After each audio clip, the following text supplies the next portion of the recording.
Welcome to something to talk about. Welcome to something to talk about. Hi, welcome to Something to Talk About. This is my Season 2, Episode 3, The Burning Mill review for House of the Dragon. Yeah, this is as quickly as I can get them out, guys. I'm tired. I'm ready to go to bed. But I'm going to crank one of these out so I can, get it out in the morning. Maybe I shouldn't say crank this out. Maybe that's a little weird. What is this? Well, my name is Taco. I yell at the screen. I don't do any editing because that stuff's for the birds. And today, no, it's for way better creators than me. It's not for the birds. And we're talking about this. The Burning Mill, House of the Dragon, Season 2, Episode 3. This is review and major differences. And apparently somebody has a crush on Alice River because I do. Rivers? No, River. Yeah, Rivers. No, I was right. Alice Rivers. I have a crush on her. I don't remember her last name. That tracks. Been with my wife for 12 years. I don't know her birthday. All right, let's go. So we're talking about this episode, The Burning Mill. We start with a tale as old as time. A tale as old as time. Brackens and fighting the Blackwoods. The fight between neighbors with... we see a fight between neighbors with a jump cut to a battlefield with hundreds dead. Yeah. Awesome. Oh, this is exactly how you start this episode, right? Bunch of Brackens and Blackwoods like, hey, you moved my stones. Oh, I moved your mom. Hey, you didn't just say that. What are you going to do about it? Shit. Yeah. Oh, metal. Let's go. So yeah, jump cut to a battlefield with everybody dead. It was a perfect shot and a brilliant way to start the episode. We know from the history books that this is called the Burning Mill. Sorry, I messed that joke up. We knew from the history books and from the Burning Mill that this is the Battle of the Burning Mill. See, I can't. Why do I write jokes if I can't read? All right, let's go. Another jump. So we've jumped from all the dead people to jump to two dead peoples. And the Cargill twins. And then the Queen and the Never Queen, that's Rhaenyra and Rhaenys, talk when the war started. And Rhaenys talks about like how the war is starting. And Rhaenys warns how bloody this war will be. So the war is already pretty... like just a lot of people assassinating each other. And she's like, dude, this is going to be awesome. Or awful. That's what Rhaenys warns Rhaena. But Rhaena will not heed her warning. So we knew another jump to the Green Council, or Team Green. There you go. And we watch Fist and Pull. That's right. I'm going to be calling him Fist and Pull. Thank you in my comments to Lord Terran of Texas. I got his permission as long as I give the shout out. I'm going to call him Fist and Pull. All right. Good old Fisty Fist. He walks in the small council chamber looking at all the new Kingsguard members like, I didn't hire you. What's going on here? And he gets there and they discuss the Brackens and the Blackwoods. I'll get to Iron Rod here in a second. But yeah, there's a really great scene of like him by himself and he's like, okay. Come on. Keep it together, good old Fisty. Keep it together. Okay.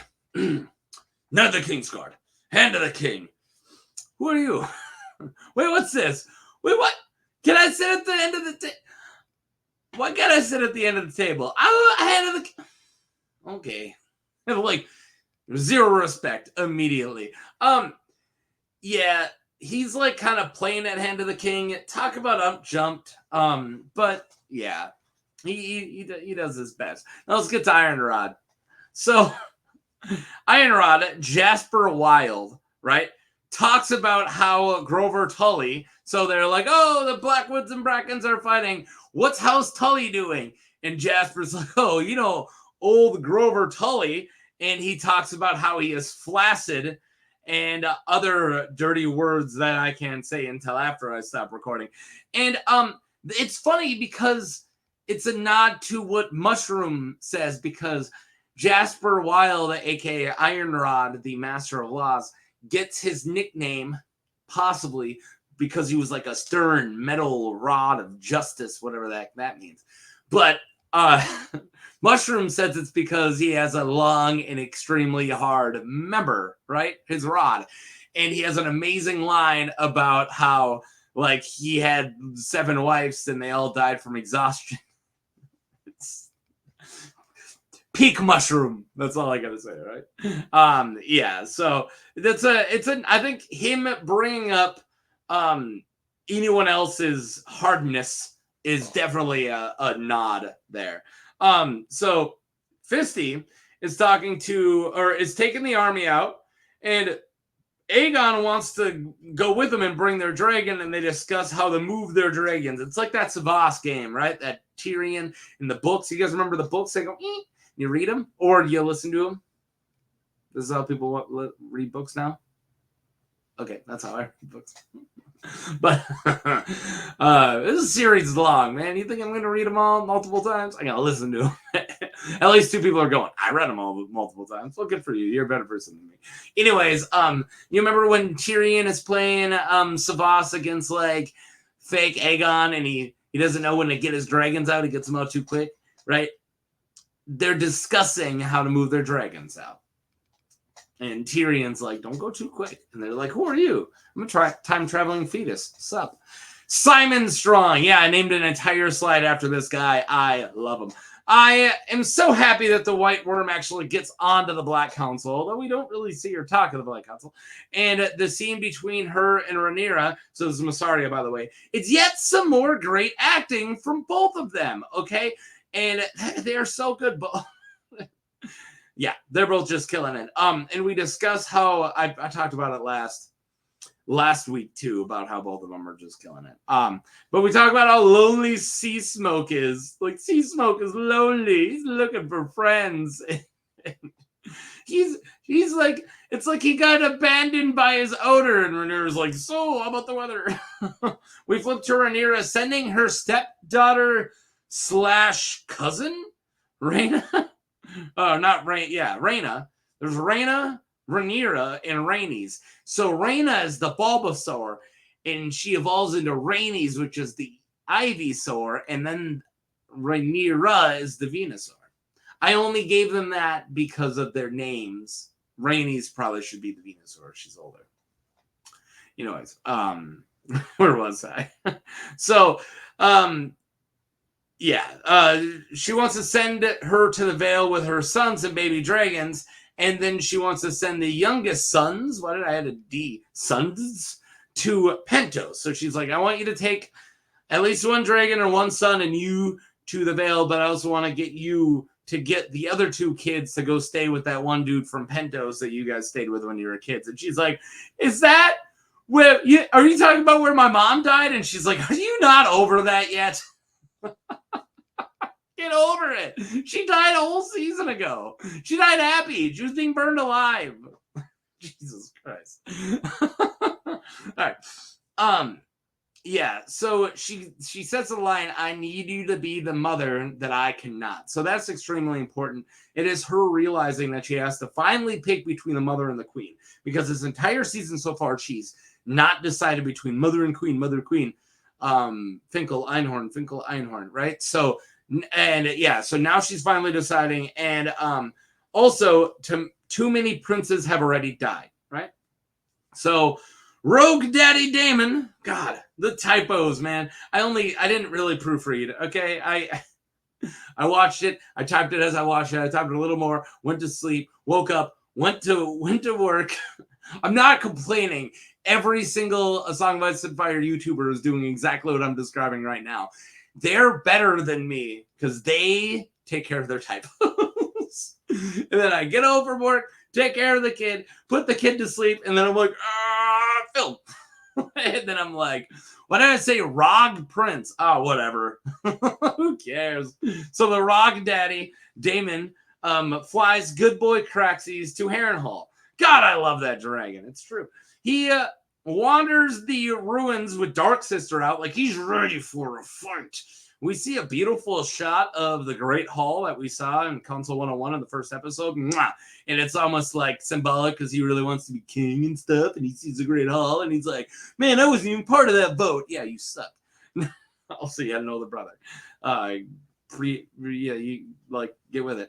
All right, we get to see some bats. So that's hinting at House Went and House Lawston. I've done a video for at least one Lofston. 2 Lostons. Okay, Danelle Lofston and Guy the Glutton Lofston. 2 Lofstons, count them, boom.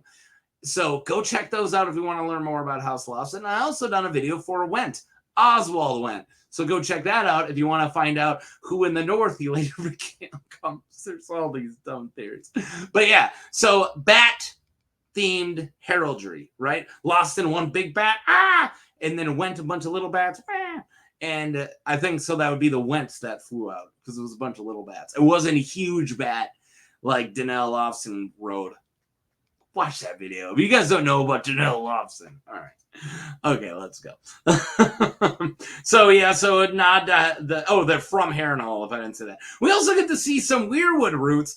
And if you listen closely, you can hear Michael talks about stuff losing his mind. I mean, homeboy has been talking about roots inside the walls of magical places for like a while. I know that he already put a video out, but I swear I had this in my cards before I found out that he made a video for this. He's friend of the channel. I love Michael. He comes on sometimes. All right. He's great. Great mustache. All right. So if you listen closely during that scene, you can hear him say, "Oh, come on!" Simon Strong submits the castle and offers Daemon dinner. I like Simon Strong. I like Simon though, calling Larry's like Lord. It's calling Larry's no lord of his. He's like, Larry's a clubfoot, is no lord of mine.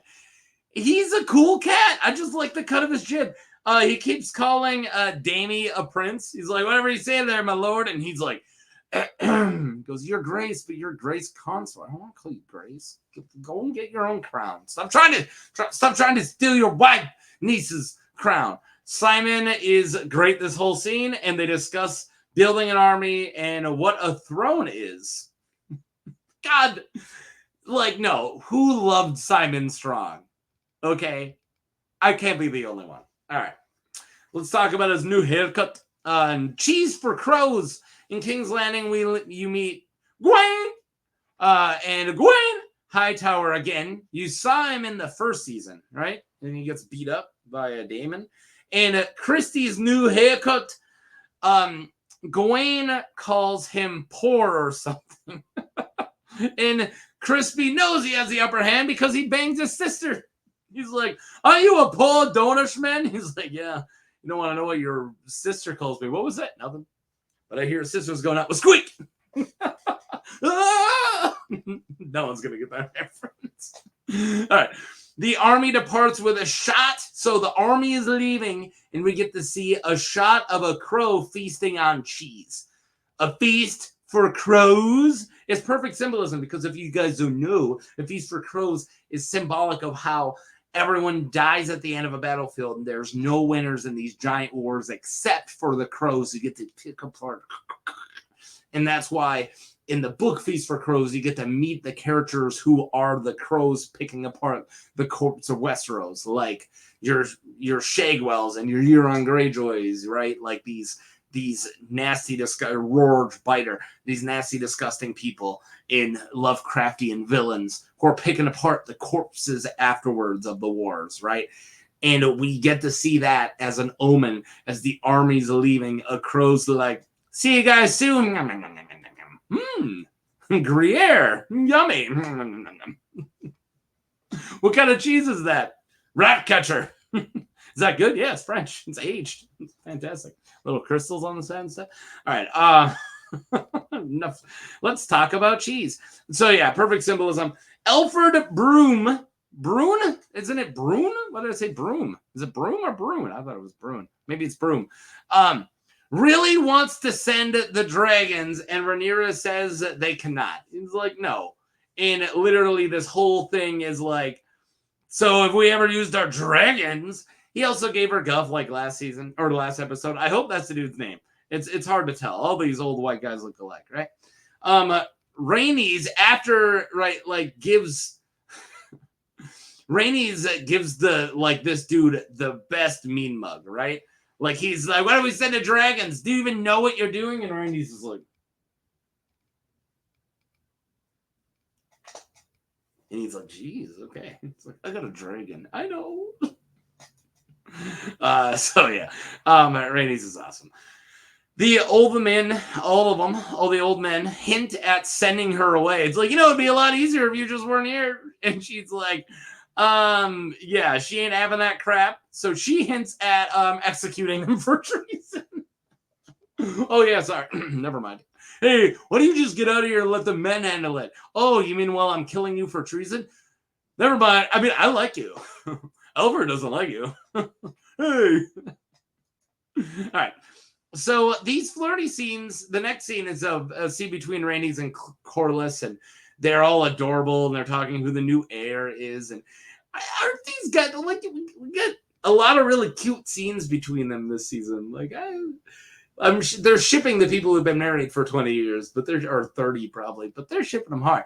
I also like the weird power dynamics we've been seeing, right? Like, Corlys kind of mentions, it's not weird. I shouldn't have said weird. I like the power dynamics we've been seeing. It's not weird. I'm not shaming anyone's relationships, but Corlys hints that he likes to take orders, and he says that in bed with her the last episode. And this one, she's standing up on Sutton and is above him, taller than him, and he's kind of looking up to her with puppy dog. I think he's in the submissive role, and I love that for Corlys. Because, it's that thing that, when people are like, oh, the people who really like having power in their real lives like to submit in their bedroom. Yeah, I think Corlys, he does. And more power to you, dude. I love it. They're adorable. That's what I was getting at. They discuss their new heir. Turns out little Rhaena is bringing, and then we flip over. Turns out little Rhaena is bringing eggs too, so that's really cool. And then they have a farewell, every character says bye to each other, and it's definitely not sad, and definitely doesn't mean that half of them are not going to be around soon. That's not what it means. You guys remember when Ned said bye to all of his kids? He got to see them again. All right. Yet another heartbreaking scene. There you go. Not heat breaking. Thanks, typos. You're welcome. Another heartbreaking scene with poor Helena. Poor Helena. Her thinking her child, she shouldn't grieve for her child because he was fragile, and that it just kind of happens, and that kids and babies die because fragile things, easily breakable things die in this world, and it's kind of a hint towards the small folk and things like that. Oh, Helena's awesome. And then she just goes, oh, by the way, Mom. And she's like, yeah. And she's like, yeah, I forgive you. Woo! So she forgives Allison, and it's, oh my God.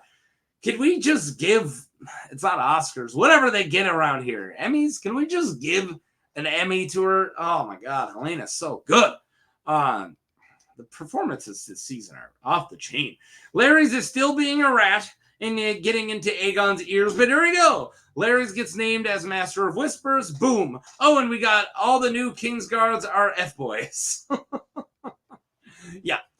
Frat boys, that's what I meant. Definitely didn't mean the other thing. Yeah. So, but boom. Secret meeting. We finally get a real introduction. Oh my God, Mark. Introduction to Ulf the White. A delightful scene of him drinking and hanging out with everybody. He's the man of the party, right? He's the life of the party. Just everybody knows him. He's like Norm from Cheers. Not Norm as in Norm Macdonald. Although I guess he could be like Norm Macdonald. But no. I meant Norm from Cheers. Everybody knows his name. Ulf the White from Cheers. Okay. So a delightful scene of him drinking and claiming he is Balon's bastard son. He calls himself a dragon seed. So, for those who do not know, Balon Greyjoy, that's a different character. Balon Greyjoy Anyways, but the one we're talking about, Balon Targaryen. So Balon Targaryen was the Spring Prince. He was the second of the sons that aged to adulthood from King Jaehaerys. And the first one was Aemon. And when Aemon died, the only one he left, the only kid he had was Rhaenys. So that's why it was like Rhaenys was possibly in the succession. She wasn't in the books. It was Laenor, but whatever. And then there's Balon, and then after he died, the eldest son would be Viserys. So if he was Balon's bastard son, he's actually King Viserys, who died last season, or Rogue Prince Daemon's brother, half-brother, right? So that's cool. If that's true, which I don't know why it wouldn't be. I mean, it might be. So anyways, I'll talk about why I actually believe it. I mean, he's got to have some type of dragon seed stuff, right? So he claims he's a dragon seed. I'm ending it there. And then he drops that he is Team Black. He's like, you know who I really hate? That Aegon the Sega. What's up, man? I'm talking about you. You're awesome. So Aegon the Second comes into party, and he shows us, he walks into a room with a bunch of brothel stuff going on, and he shows us some straight up porn. Wow. Yeah, that's some graphic stuff. It's graphic stuff. All right. But I'm not for it. Ugh. Yuck. I'm kidding, man. Y'all know I get weird. I'm joking, but I know the vibe I put off. All right, anyways. Some straight up pornography. Yeah. But he finds his brother instead. He's like, behind cloth 1, a dude getting stuff. Behind door 2, a chick getting stuff. Behind door 3, my brother in the fetal position crying to the chick, the sex worker that took his virginity. I didn't have that one, guys. Who had that on the bingo card? Yeah. So he embarrasses him. He embarrasses Aegon One-Eye so much that Aegon One-Eye is forced to drop Dragon Dong, hang Dragon Dong, and then he walks away. And then he's like, I don't even like her. Anyone can have her. Whatever. She's just a sex worker. She's definitely not my loving mother figure. God dang, Aemon's got issues, man. Yeah, it's really sad. It's a really awful scene of Aegon messing with Aemon. And Aemon, like, I love these names. They're all so similar. And Aemon One-Eye's like, I don't even like her, and then leaves. But we know that she's literally like the closest thing he has to a loving person in his life. I'm not laughing at him. I'm laughing at the absurdity of the whole thing. And then we get to see him hang down. So that's cool. That's cool. All right. Where was I? This episode's great. Oh, man. Yeah. So a fast scene with Rhaenyra getting a letter or opening, I think it's an old letter. And then there's Fisty and Gwyn run into Moon Dancer. And boy, ain't she pretty. Yeah, Moon Dancer's pretty. They hide in the woods from the dragon, and Cole gets to drop a one-liner, and then back to Dragonstone. Yeah, because he's like, guys, Gwaine is like, I could really go for a beer, right? Wants to just go out on the town. He's like, we're not doing that. He's like, oh, there's got to be a town around here somewhere. Where are we, Crownlands? Let's go out up Stokeworth. And he's like, we're not doing that. And then he stops. He goes, listen here, Gwaine. There's a dragon. What? Yeah, right there. I wasn't going to say there's a dragon, but I looked up and there's a dragon. We gotta go. And then they run into the woods. And after all that, he's like, no inns. Stop talking. Shut up, Gwaine. Listen to the hand necklace. I'm going to strangle you with it and call you Shay. You're going to like that, don't you? Oh, my God. I'm getting crazy this episode. I'm getting a little unhinged, guys. But, yeah, they hide in the woods. And then he gets to drop that one-liner. Oh, yeah, well, no inns or whatever you said. It's great. Back at Dragonstone, the old men keep telling her to use the dragons again. Why are we having another meeting? You haven't used the dragons yet. Damon deals with some leaky roofs, and a ghost tries to open the door. The ghost is... I literally typed ghost before we got the reveal. When the door was, like, getting attacked, I was like, a ghost tries to open the door. And I'm like, oh, and the ghost is Simon Strong. No, it was an actual ghost. Ghost Harrenhal. What's up, yep? So the ghost ends up being a young Rhaenyra sewing on a baby's head. That was fun. Yeah, so it was like got some weird witty stuff, right? Because if you've never heard of Michael talks about stuff, there's weirwood roots all over the place, and it's probably blocking magic and messing up magic. And sleeping next to a weirwood stuff, Ask Jaime Lannister, is gonna make you dream about crazy stuff, right? So he dreams about some crazy stuff. And yeah, that crazy stuff is the teenage girl that he once groomed sewing on the head of a 4-year-old he got murdered. Why do we love this show? That's all awful stuff. Sounds like some true crime podcast crap. Jesus. Damon, you nasty. All right. And yeah, then we get Alice Rivers pops up and says, "You will die in this place. Bye." "You will die in this place. Peace. Audi 9000. That's what she did. All right. Okay, guys, one more paragraph, and then we're going to get to the differences. Sorry, this is a longer episode. I just really like this episode. Alicent is the one that sent the letter a while ago, and Rhaenyra really wants to prevent the war, right? So she wants to talk to her old friend. She sneaks into King's Landing with one of her King's guards dressed as a septa, right? And she meets her at the sept. Starting off with pulling a knife on her. That's a bold strategy, but it somehow works. "Hey, I mean you no harm. You got a knife against my throat. I mean, I gotta threaten you. I mean you threat. I'm gonna threaten you. Okay, I will do harm. Just listen, all right? Shut up." Oh my god, and it worked. That's bold strategy. They talk about how good the first episode was. You remember how good the first episode was? When we used to hang out and watch tourneys together.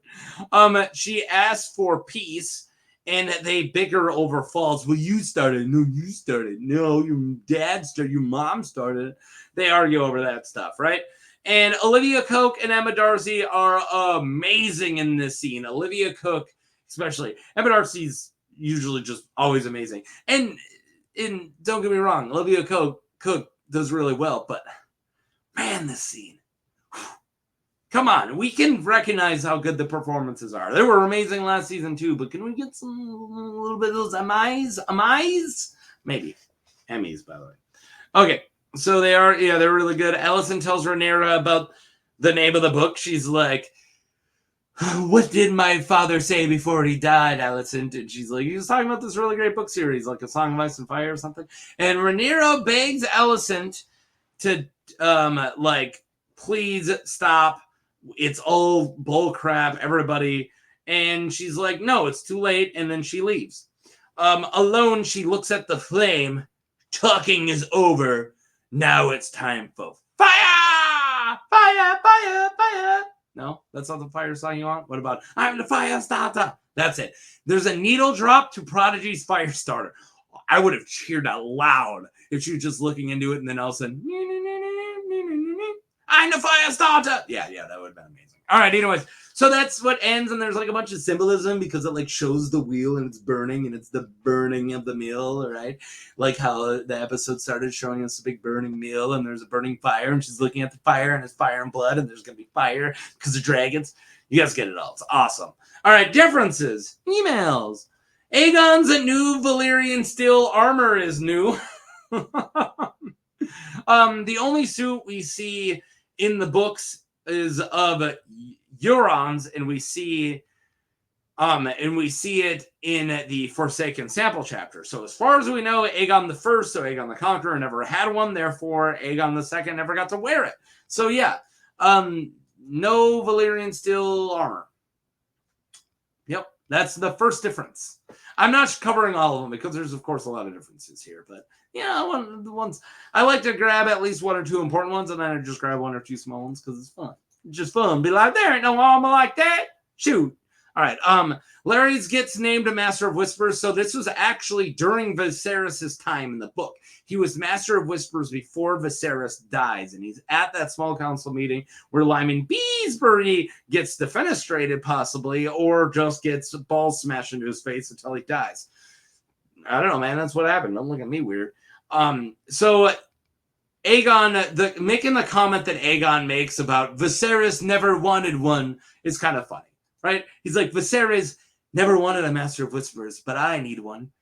And it's like, well, in the books, he's the one who named Daenerys. All right, anyways, it was probably Otto. All right, so taking Harrenhal is actually right at the start of the war in the books, right? So before the burning mill, before Blood and Cheese, and even before Vhagar killing Luke and Arax. So like right away, right? Like she gets crowned, and then she has a miscarriage, and then Daemon's like, bye, I'm going to Harrenhal. And she's like, but nothing even happened yet. He's like, Harrenhal. And then he flies to Harrenhal before war even started, and he goes and starts wars. And then she's like, but no sons have been assassinated yet. Well, you're already flying to Harrenhal. So yeah, it happens really quick. So that's a major difference. My boy Simon Strong gets taken captive by Daemon right away in the books. Though that might still be a thing, we don't know. It doesn't look like he was taken captive. They kind of had dinner and they talked.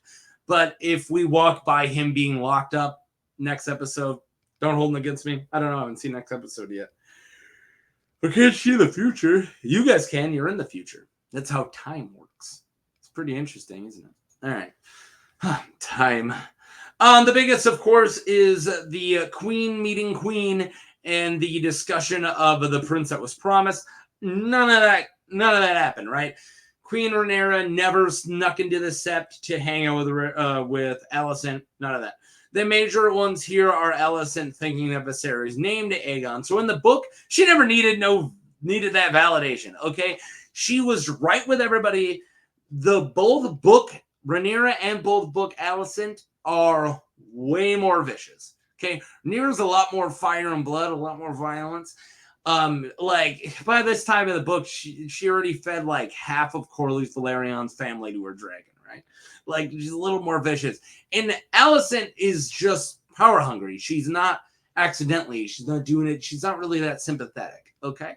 So this conversation would have never happened also because in the books, they were never friends. They didn't grow up at the same age. Alicent is older than Rhaenyra by a good amount. Not like a lot, but more. They weren't like the same age, right? So, yeah, those are some major ones. She just wanted the throne. And, of course, we don't know of any prophecy connected to that dagger passed down through kings. So that's another big thing when she's like, oh, do you mean the prince that was promised? Do you mean the song of ice and fire?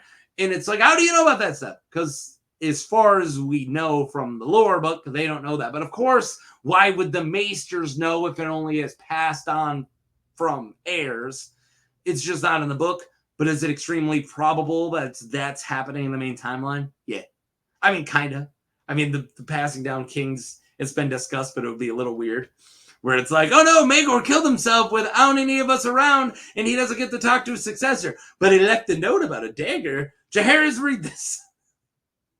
But anyways, that was the episode. Thank you guys for watching. What did you think of this episode? I have to say, it's probably the best of the season. We got to just give us meat. You know, it didn't end in any crazy, weird, shocking thing. It was a lot of dialogue and a lot of world building and a lot of stuff happening. That's what I want the most, dude. Like, it's cool to see our big, crazy set pieces and heart-wrenching set pieces and make us all sad. I'm going to keep saying set pieces. But it's also cool to just be like, hey, man, let's expand the freaking story for a whole episode. Boom! Brackens, Backwoods, Harrenhal, Simon, what's up? Like, love it. Chris and Cole got a haircut. Come on. What's there not to like? And, of course, we got to meet Alice Rivers, who's one of my favorite characters. She's fantastic. I can't wait for the show to be over so I can do a What's the Difference for her. Okay. That's all I got. I got to get out here, get some sleep, and I'm putting this out in the morning. So for those of you watching in the morning, happy Tuesday morning. For those of you watching at any other time, thanks for watching it. Peace.